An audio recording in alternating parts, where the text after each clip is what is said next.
Episode 169 of the Read to Lead podcast is brought to you in part by cloud accounting software FreshBooks, offering a free 30-day unrestricted trial. You can take advantage of it right now by going to freshbooks.com/read to lead and entering Read to Lead in the How Did You Hear About Us section.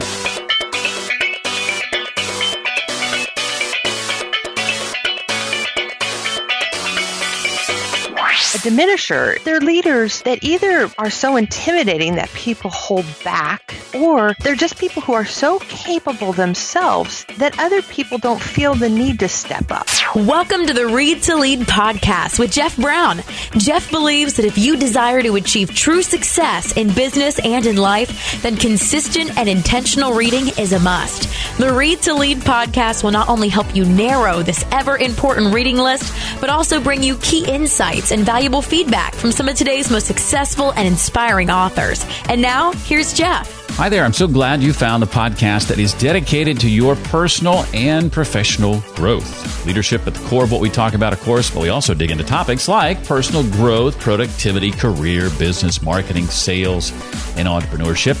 Today, you and I are going to be joined by Liz Wiseman. She's the author of the book Multipliers, How the Best Leaders Make Everyone Smarter. Now, if that sounds familiar to you, it's probably because Liz has been on the show a couple of times before, once to talk about this very book, which first came out in 2010.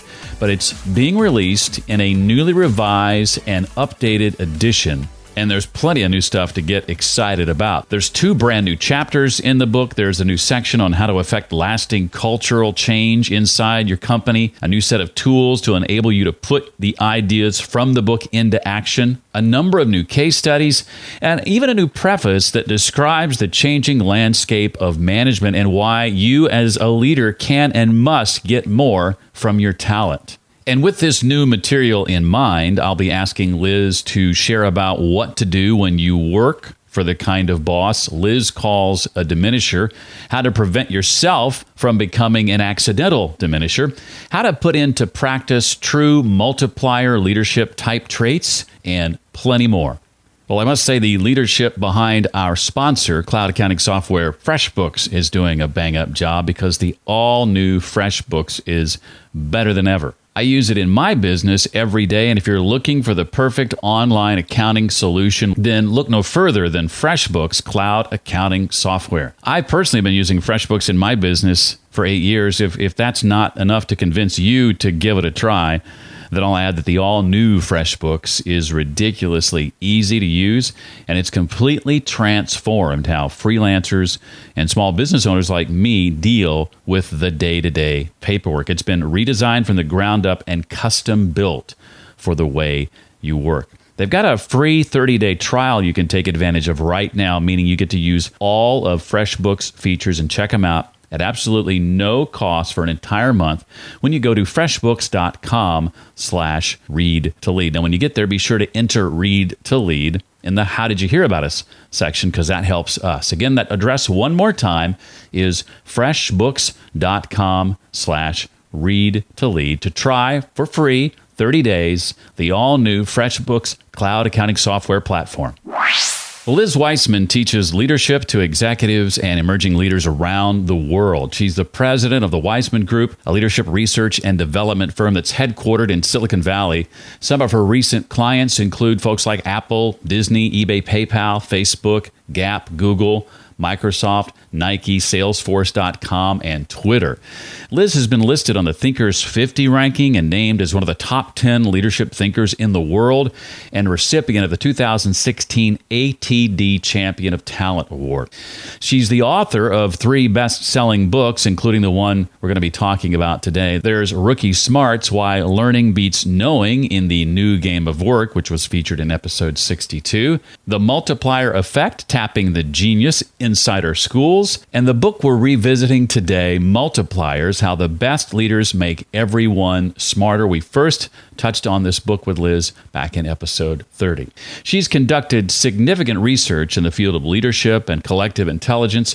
She writes for Harvard Business Review and Fortune, and her work has appeared in the Wall Street Journal, Fast Company, Entrepreneur, Inc., and Time magazines, and she's a frequent guest lecturer at BYU and Stanford University. Lastly, she's a former executive at Oracle Corporation, where she worked over the course of 17 years as the vice president of Oracle University and as the global leader for human resource development. During her tenure at Oracle, she led several major global initiatives and has worked and traveled in over 40 countries. Well, I'm not sure if Liz is aware of this, but this visit marks her third, which puts her in a first-place tie with Jeff Goins for most visits by any guest on the Read to Lead podcast. And so I guess I should have come prepared with a trophy ceremony or something, but alas, I didn't. But nonetheless, congratulations, Liz, for your third appearance on the Read to Lead podcast. Well, I'm glad to be here. Has it occurred to you it's because we like you and we like talking to you and we like you, but I also like your voice too. So it's good to be here with you. Well, thank you. That likewise. I will say one caveat though. Jeff Goins and I were just corresponding this morning. He's got a book coming out next month, so this tie that you're currently in may not last too long. Well, the jealousy is swelling up here, but not enough that makes me want to go try to knock out a book in the next month. Might be kind of hard to earn a fourth appearance. Right. We'll get to it eventually, I'm sure. Well, let's talk about Multipliers, a book that first came out, I think 7 years ago. And as you know, I think, Liz, one of my favorite leadership books of all time. I first want to bring folks up to speed, anybody who might not be familiar with your work or with the book. So let's start by defining a couple of terms. Compare and contrast, if you would, a multiplier type leader versus a diminisher type leader. Well, a multiplier leader, let's start with the diminisher, because I think actually most of us think about this in terms of some of the leaders that we've had that have shut people down. So a diminisher is a leader who is smart and capable themselves, but that doesn't end up translating to the smarts and capability of their team. Like they're smart, but people around them don't get to be fully smart. It's not that they hire dumb people so that they look good. It's that smart people don't get to be fully intelligent around them, that the manager's intelligence and capability ends up being used as a weapon, shutting down people around them. They're leaders that either are so intimidating that people hold back around them, play it safe, like only offer the tamest ideas, or they're just people who are so capable themselves that other people don't feel the need to step up. They kind of passively let that leader become the intellectual leader or the bully because they just defer up to them. And in contrast, a multiplier leader is someone who is also smart and capable themselves, but they use their intelligence in a way that provokes, invites, maybe even dares the people around them to be intelligent at their best. Their intelligence is used more as a tool than a weapon. They're leaders who bring out the very best in the people around them. They multiply the intelligence of others. Well, I'm excited about many of the book's editions, and among them, the first one I want to talk about is dealing with diminishers. That's one of the new chapters, and oftentimes that diminisher is the person that we answer to. I've answered to a diminisher or two, and frankly, I've been in that position of being a diminisher where it wasn't just about telling you what to do; it was telling you how to do it. You had to do it Jeff's way. So what are some ways, Liz, we can minimize their impact on us and those around us? And if that person is our boss, sort of manage up or multiply up, as you say. Well, and I think that is the main point, is that often people are trying to manage up, and really the message of this chapter, which is a major new addition to the book, is to multiply up.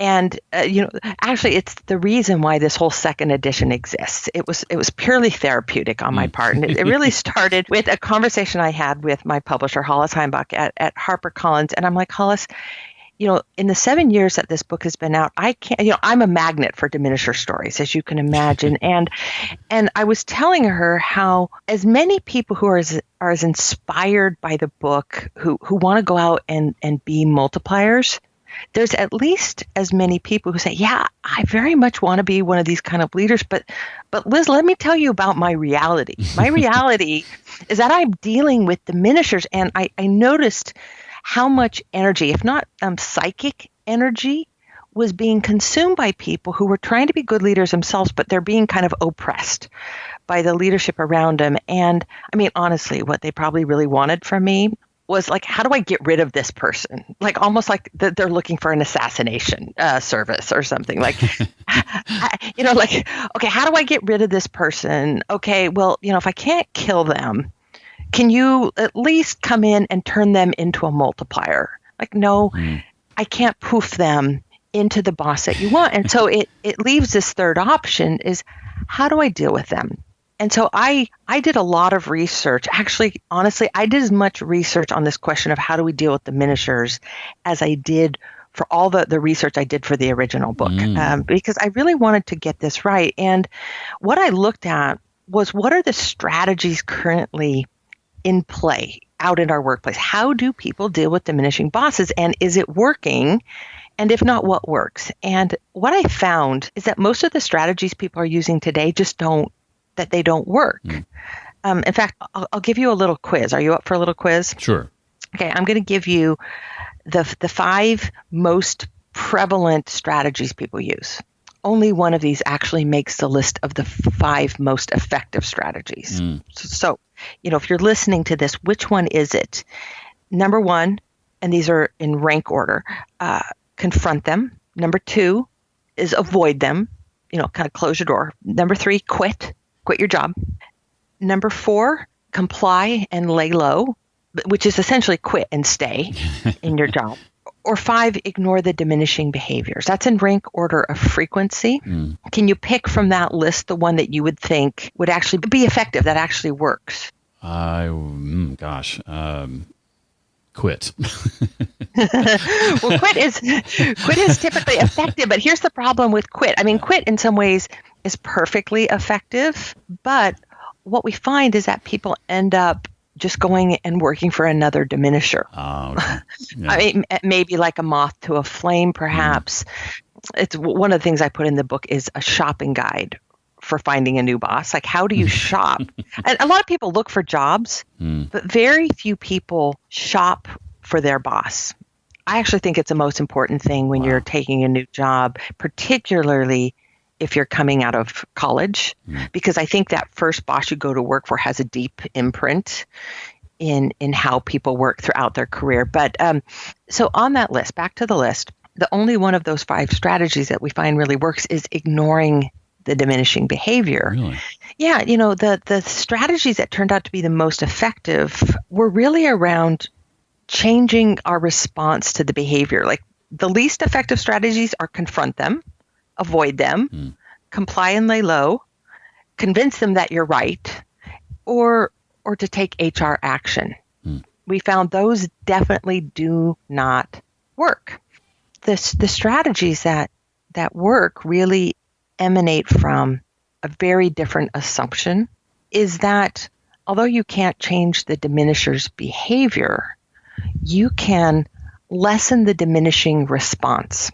And that is, if you take the role, instead of trying to change their behavior, you change your behavior, which causes them to lead more like a multiplier. Maybe we can talk through an example of this. Are you feeling like you want to be the diminisher in this scenario or the multiplier in this scenario?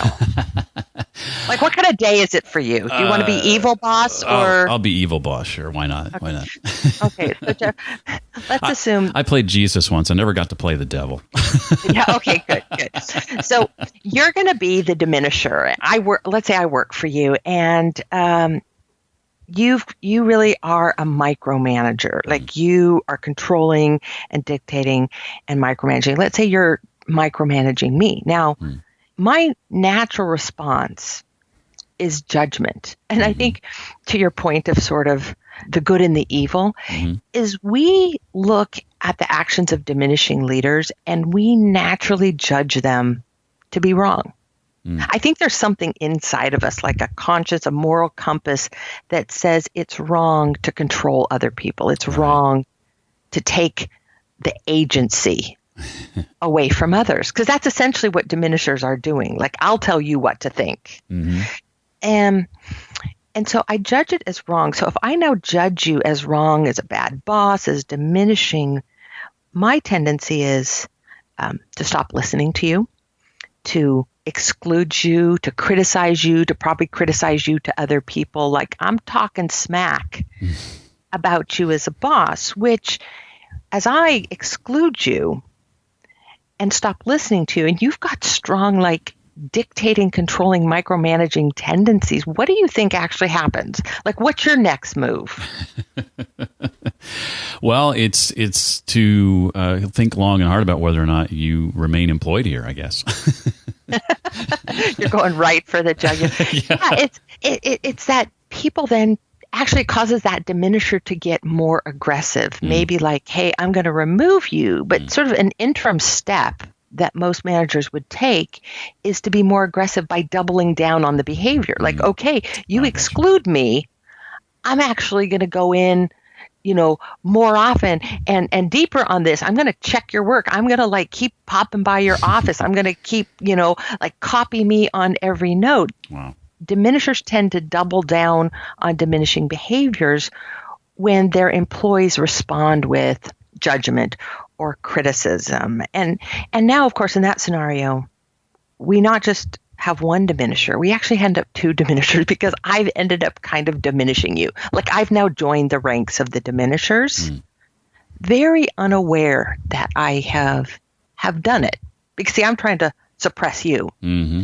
And what I found is that when people, instead of trying to manage up and manage their bosses, if they, in your words, they multiply up, it completely changes the dynamic. It doesn't change the diminisher. You still probably are a bit, a micromanager and a dictator, but let's look at how it changes the dynamic. You micromanage, you dictate. I don't like it, but instead I respond with the hallmark of a multiplier, which is intellectual curiosity. Gee, I wonder why Jeff's got a bee in his bonnet on this stuff. Like, what is he concerned about? I wonder why he feels so much pressure. I wonder why he doesn't trust me. Or maybe even like the simplest form of curiosity is like, I wonder who did a number on him. Sometimes when I'm really dealing with a very diminishing colleague or boss, I just sit back and think, what role models did they have? Like, who put this person on this path? And sometimes it's just thinking about what caused them to hold this assumption that other people were going to let them down, or that other people couldn't figure it out without them. Like, gee, I wonder what they're feeling insecure about might be the best question you can ask. And if I figure out, like, what is Jeff so insecure about, then I can think, oh, he's worried about what the people above him think. How do I give him the assurance that he needs so that he's not worried, that he's not feeling insecure or whatever? So let's say I respond with curiosity.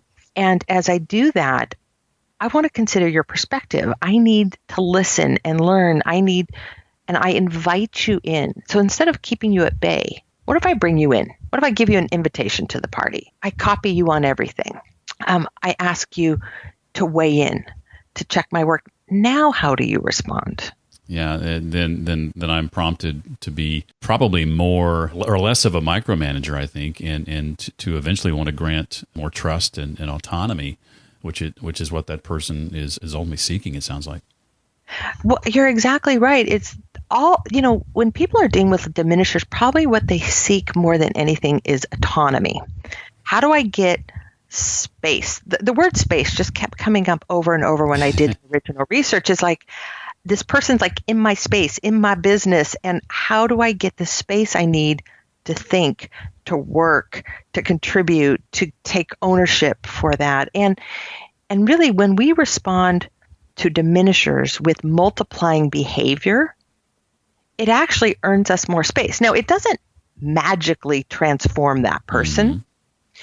They're probably still leading in much the same way, but it transforms our relationship, my experience with you. And in some ways, it's a little bit of a selfish strategy because it's like, how do I get space? And maybe that person's going to go torment somebody else, which I probably should feel a little guilty about. But it really does change the dynamic and create enough trust that I now can do my best work for you. And of course, it creates this virtuous cycle as I respond with curiosity and empathy. You grant me more space, I contribute, which starts to build multiplier assumptions in the diminishing boss, right? You now think, oh, Liz isn't going to let me down. She's going to get it done. And then, maybe it even builds the assumption of, man, when I give her stuff, she knocks it out of the park. And soon we see this diminishing relationship turn into a multiplying relationship. But it really is about multiplying up. Well, I think it's safe to say, in fact, Liz gives a nod to this in the new preface of the book, that since the original release of the book, things have been changing for the better. More multipliers, I think, fewer diminishers. But is it safe to say, Liz, that most managers are still maybe overestimating their multiplier characteristics a bit? Yeah, they are. I think when I first did the research, one of the surprising findings was just how few diminishers understood their diminishing impact. And, that although I was out studying what I considered the tyrannical, narcissistic, bully type leaders, like the true bad bosses, the evil bosses, what I discovered is that most of the diminishing that is happening in our workplaces is happening by accidental diminishers, people with the very, very best of intent. And there's actually a new chapter on the accidental diminisher, and I try to profile ways that really well-intended leaders can have a diminishing impact. It's soft diminishing, but it's actually as damaging as the hard, hitting diminishing. But it's funny, when the book first came out, we started assessing managers. We found that most managers were overestimating their diminishing impact. And I think the reason why is because anyone who was taking this assessment was doing it with this knowledge of like multipliers and diminishers. And I think people were like, am I one of these diminishers? So I think people were taking this assessment with heightened sensitivity toward their diminishing effect. Right. Now, meanwhile, time has gone by. These terms, multiplier and diminisher, they're hardly ubiquitous, but people are more familiar with the concepts. Right. And I think people are like, yeah, I'm definitely one of these multipliers. And we're finding people are now more likely to over-assess their multiplier behaviors. And I think it's because they've been working at it, or they really, they have the heart of a multiplier, but yet aren't really addressing all of their accidental diminisher tendencies. In that section, the new section, I think it's part of a new appendix, I believe, multiplier experiments. Is that right? Yes. I think one suggestion is being willing to ask your people to do something maybe just one step beyond what you or they even think they're capable of. Is one example of an accidental diminisher, or maybe just a diminisher period, is somebody who as a leader finds it difficult to ask people to do hard things? It really is. I have found that a lot of well-intended leaders fall short because they're not, I want to say mean enough, but I am really, Jeff, I am trying to rid the world of bad bosses. Right. Not so subtly. And I'm not trying to create meaner people, but there's a lot of managers who fall short because they aren't comfortable asking other people to become uncomfortable. Like they're going easy. They're too nice. They don't want to give someone something that's brutally hard. And I can tell you, everyone who has been a multiplier to me, with maybe the one exception of my husband, who is just makes me feel like a genius all the time. But with the other exceptions, all of them have been people who've asked me, if not insisted, that I do something really hard and have just allowed me to suffer. Like my husband comes in and probably rescues me when he sees that I'm really struggling with something. But everyone else, they're unsympathetic. Like, hey, Liz, you can do this hard thing. And they just haven't released me of responsibility for doing the hard thing. So I think one of the traits, characteristics that we need to develop is a willingness to step back and watch people writhe and struggle with difficult work. And maybe the experiment that you might have seen, that one was just this supersize it experiment, like give someone a job that's too big, something that feels uncomfortably large, something they have to grow into. And it's one of, I think there's about, 10 or a dozen of these experiments. All these experiments in the book, we were giving people through our workshops and the training we were doing. And then I just had one of these moments like, oh, wow, that means that it's only people who have the time or money to go to a workshop can get the development. Like, I'm just going to put them in the book so that as many people as possible have access to these tools to build good leadership, because I am trying to rid the world of bad bosses. Well, and I love that about the book. It's one thing to read a book. It's another to effectively put it into action. And I feel like that's exactly what that section is designed to make sure you're able to do once you read it. And I also love that there are some new questions. You've taken some of these questions you talked about, these popular questions you've gotten over the years since the book's original release, and added them to the FAQ section. I'd love to dig into a couple of these if we can, some of the more popular ones. Would that be okay? Absolutely. So number one on my list, in your experience, what do you say to folks who ask, well, Liz, what about leading in times of crisis? Does this still apply? Multipliers versus diminishers. What changes, or does anything change? Yeah, this is probably second to the question about Steve Jobs. Was Steve Jobs that's my next one. Okay, yeah, we'll go there. But this has been the big thing. Like, people say, like, I get it. Like, I understand that we work in an environment where there's sort of too much for any one person to know, and we need to have innovation and, cross-functional teams. Like, I understand that I need to lead as a multiplier, but what about when something's off the rails? What about when something's really high stakes? What about when something's gone really wrong? Like, aren't there times where it's appropriate to be a diminisher? Now, usually when I get this question, I try to be precise with the language, because are there times where you should diminish? Now, technically, the answer to that is no, never, because diminish means literally to shut down the capability of others. I think there's very few times where you really want to say, like, you stop thinking, stop talking, stop thinking. I want nothing from you. There's very few times where you truly need to shut some people down. But are there times where it's appropriate to dictate, to micromanage, to use some of this behavior that tends to be diminishing? And maybe even more interestingly, can you actually behave in that way under circumstances and have it not be diminishing? And I think the answer to those questions is absolutely yes. Let me offer maybe an extreme example. It was not too long after the book, the first edition, had come out, that we got a request from the Yale Medical School, and they wanted me to come out there to New Haven to train their physician leaders on how to be multipliers. Now, you're going to hear some of my own biases come in this, because when we got the request, my first response is, no, I don't want to go. And it has nothing to do with Yale or New Haven. I'm like, that is not going to go well.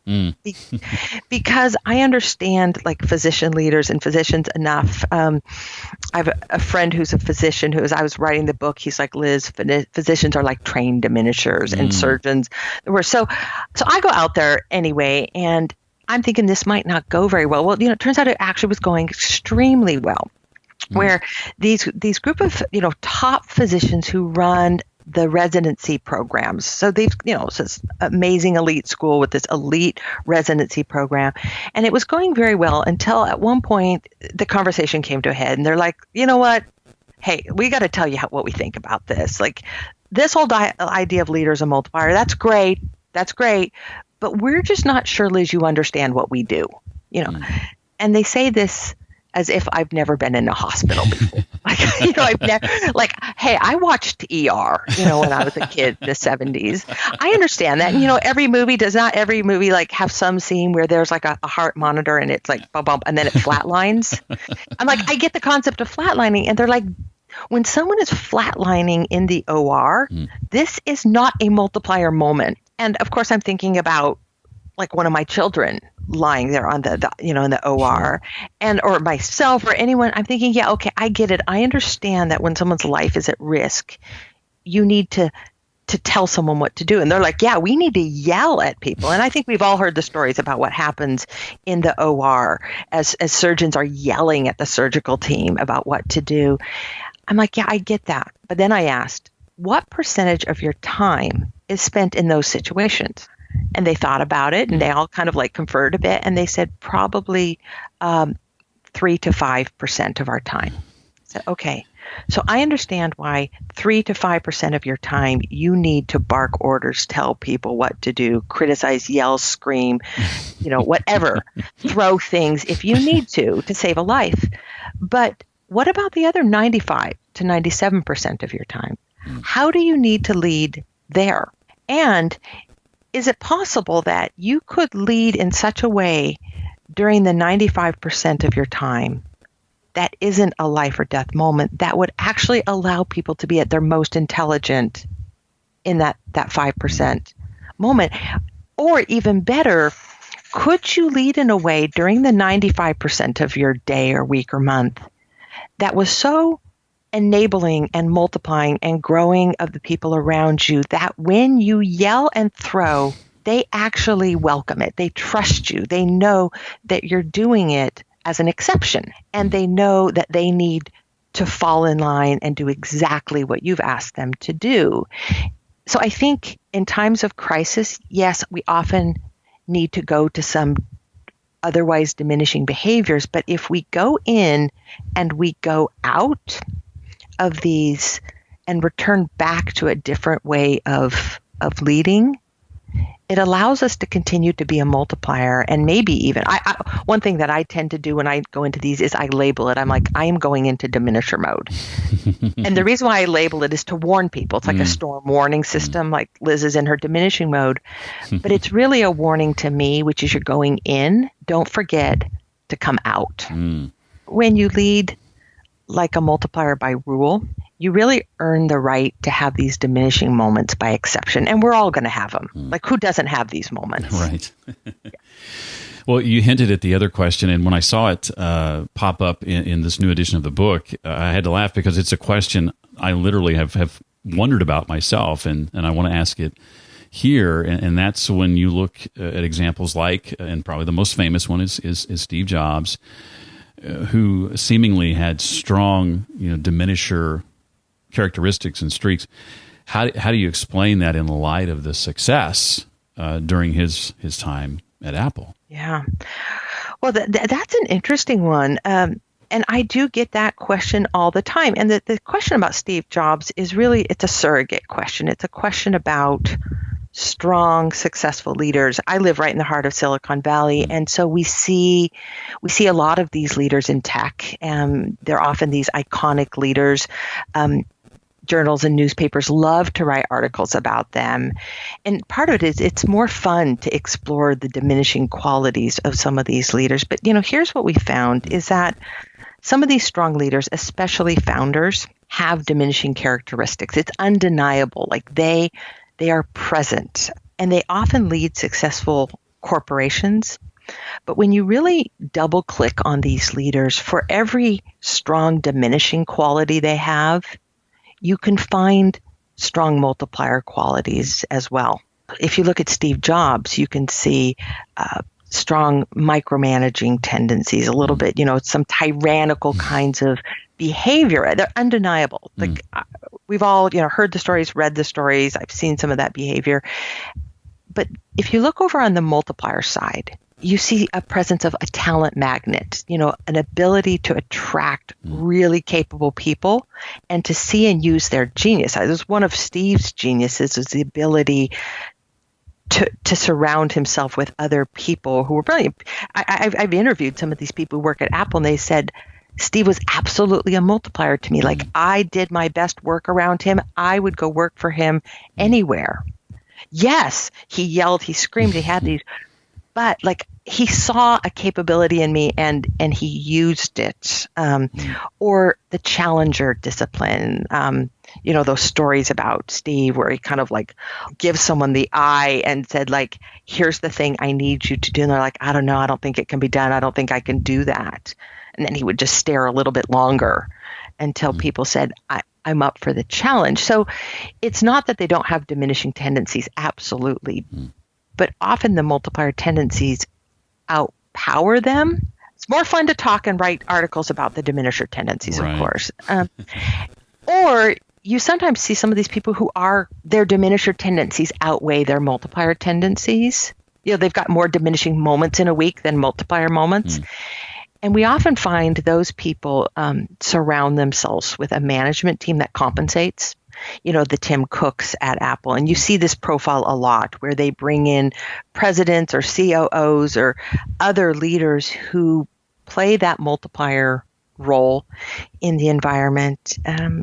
And some of them you see mature over time. Bill Gates might be one of these kind of leaders who you've seen grow and mature along with their businesses. And some of them, they don't adapt or grow or counteract their own diminishing tendencies. And their businesses do extremely well in times of plenty or growth, but you see them hit bumps in the roads, and often their organizations don't recover or outlast them. That's been my experience and what I've seen trying to study this.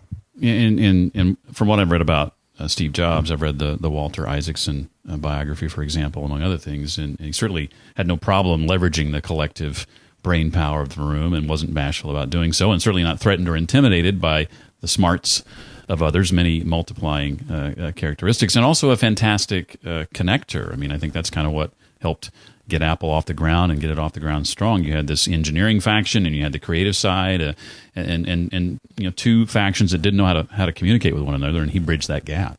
Yeah, absolutely. And the stories about the collaboration, it's almost like he dictated collaboration. and I think another thing that we often see, and one I appreciate because I grew up in Silicon Valley, and the multipliers I've worked with have had a hard edge. I mean, they were very demanding people. We often see, we see some of these multipliers that manifest themselves in the form of these kind of warm, empowering, engaging leaders. But most of them really get the best from people because they also have a hard edge. They're demanding. They're tough. You have to, I think, look at the assumptions too behind people's behavior. Are they demanding and tough because they think everyone around them is an idiot? Or are they demanding because they see genius and brilliance and capability and possibilities, and they want it? They want it for the organization. They want it for the mission. So sometimes you see them with a little bit of an edge. Not all cupcakes and kisses kinds of leaders. Well, I want to ask you a couple of questions in the few minutes we have left, if I may, that are not directly related to this revised and updated edition of the book. But before I do that, is there anything else from this new version that you want to make sure we know, Liz? Well, not necessarily from the version. I will share with you an insight that I've had over the last 7 years. Maybe I'll share two insights. Is I think I started this work thinking that there were multiplier and diminisher leaders. And to be a multiplier, you had to, A, not be a diminisher, and B, be a multiplier. And I've come to see it a little differently. And it's to really get a multiplier effect on your team, what you have to do is make sure you have more multiplier moments. Like, how do you maximize the multiplier moments around you? And I see it less as a profile of a person and more as a response to a situation. If you want to be a multiplier leader, how do you create as many multiplier moments around you as possible? And I think the other thing I would share for those of you who aren't going to read the book, aren't going to buy the book, don't want the tools, none of that, and you just really just want this in a true nutshell, I'll tell you what I've learned is that the best leaders bring together two conditions. It's a duality. It's safety and stretch. How do I create safety for people to do their best thinking? And then once I've got that safety, I'm not just going to leave it as, this is a great place to work. I'm going to use that to yield great work. Create safety and then ask people to do things that are hard. Have the hard-hitting debates. Create safety and stretch. And if you do that in this small but continuous cycle, you will build an environment of brilliance around you. So that's the shortcut for people who are like, I don't want to read to lead. I just who snuck onto your podcast, right. who just want to lead. I love it. Well, a question that I've had on the list the last two times that we spoke with the intention of asking you, and I don't think I got to it either time. I definitely want to get in this time. As somebody who speaks frequently, keynotes and consulting and TED Talks, etc., I'd love to hear from you, Liz, some of your tips for delivering an impactful and memorable talk. Boy, that's going to get me thinking. Well, let me... I'll share maybe a conceptual thing and then a very practical thing. Sure. I think at the most conceptual level, it's when we give a talk, it's very easy for us to do that from our point of view. And I think the best talks are where it's not about what someone else is saying. The best talks are what someone else is thinking, meaning when I give a talk, there's nothing that I say that's going to end up being that valuable or that memorable or that impactful. But what will have impact is the conversation that someone is having in their own head. It's what other people are thinking while you're talking.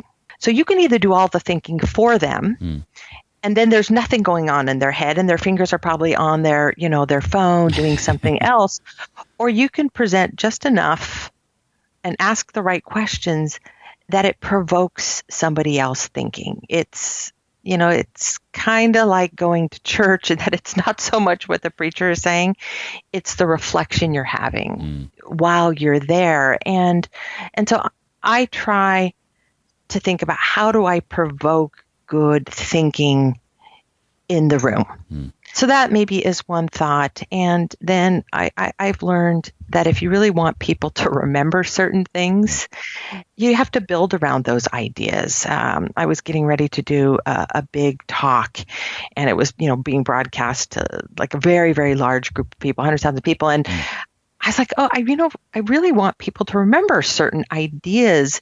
And so what I did is I was preparing my whole outline of my script. I went in. It's a Word document.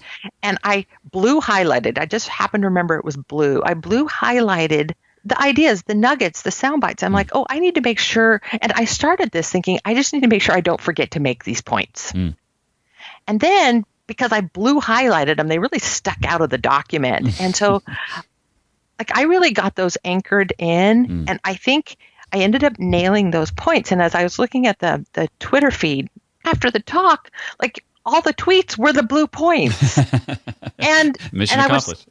Mission accomplished. And had I not done that silly blue highlighting, I would have wandered more, and people would have maybe taken away different things. But it's like, what are the couple little memorable ideas that you want people to walk away with, and kind of blue highlight them and make it easy? I've asked that question a number of times, and your responses are brand new. I've never heard that advice given, and I loved them both. Well, I want to ask finally, Liz, what are you and your team working on now that's got your juices flowing, that you're excited about? Are you just happy to put this new addition to bed and not have to think about that for a while, or are you already thinking about the next thing? Oh, of course, I'm already thinking about the next thing. Now, there's a part of me that just wants to sort of retire for a while, which is like, let me get this out there, and can I just take a break? But there's actually two things that we're working on. One is all of the content and the learning tools that we've built around Multipliers. We are trying to take that and blow it up and create smaller bite-sized learning. Like, how do we deliver truly incredible learning experiences, and how do we do that for the modern learner? And so it's causing us to truly blow up everything that we do, everything that I've built, and just kind of rebuild. So that's one of them. It's really fun. And then I'm starting to look at the next piece of research that I'm doing, which really is looking at why so many people who are in senior leadership roles feel or appear to be broken by those roles. And does power and position, does it have to damage people? Does it have to corrupt people? Or are there leaders who hold and wield great power, but yet do it in a way that they feel whole and authentic? And so I'm starting to explore that question. And there's a couple other things I'm fascinated with, but that's enough to keep me busy. Certainly. Well, it's always a pleasure to have you here. Though Jeff Goins may take back the lead next month, I'm sure in the not too distant future we'll have an opportunity to welcome you back yet again. So thank you so much for being so generous with your time, Liz, and for filling us in on, as I said earlier, one of my favorite leadership books of all time, Multipliers, and the new and updated edition out now. So we appreciate you being here. Well, thank you. Thank you for asking great questions, a hallmark of a multiplier leader. And thank you for issuing your little sick challenge about keeping me working so I can earn my right to come back. Wonderful multiplier behavior. So, Jeff, thank you. I learned from the best. Whenever I am asked to name one of my top 2 or 3 favorite leadership books ever, Multipliers is always on that short list.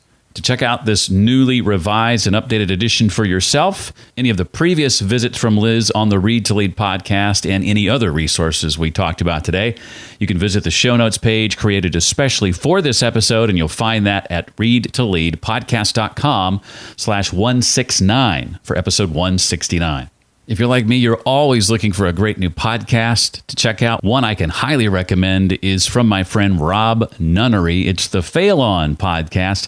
You can find out more about Rob's podcast at failon.com. In just a half a dozen or so episodes, Rob has already featured folks like James Altucher, AJ Jacobs, and Cole Hatter. And his interviews are also in person, which adds a really compelling and intimate layer, I found, to the conversation. So check it out, failon.com, from Rob Nunnery. I want to say a quick thanks to Jamie Slingerland, who in iTunes has given the Read to Lead podcast a 5-star rating and written review. Thank you so much for that, Jamie. If you'd like to do likewise, whether it's 5 stars or not, I guess that's okay, you can go to readtoleadpodcast.com/iTunes. You can also review us and rate us in Stitcher if you like. readtoleadpodcast.com/Stitcher. And finally, I hope you'll remember our sponsor, cloud accounting software FreshBooks, with a free 30-day unrestricted trial available to you. To claim it, go to freshbooks.com/readtolead and enter Read to Lead. How did you hear about us section. That's going to do it for this time around. Thank you so much for listening. I look forward to seeing you next time for the next episode of the Read to Lead podcast. Thanks so much for listening to the Read to Lead podcast. As a subscriber, we challenge you to be more than just a passive listener. Become a vital member of the community. Visit us on the web at readtoleadpodcast.com. Until next time, remember, leaders read and readers lead.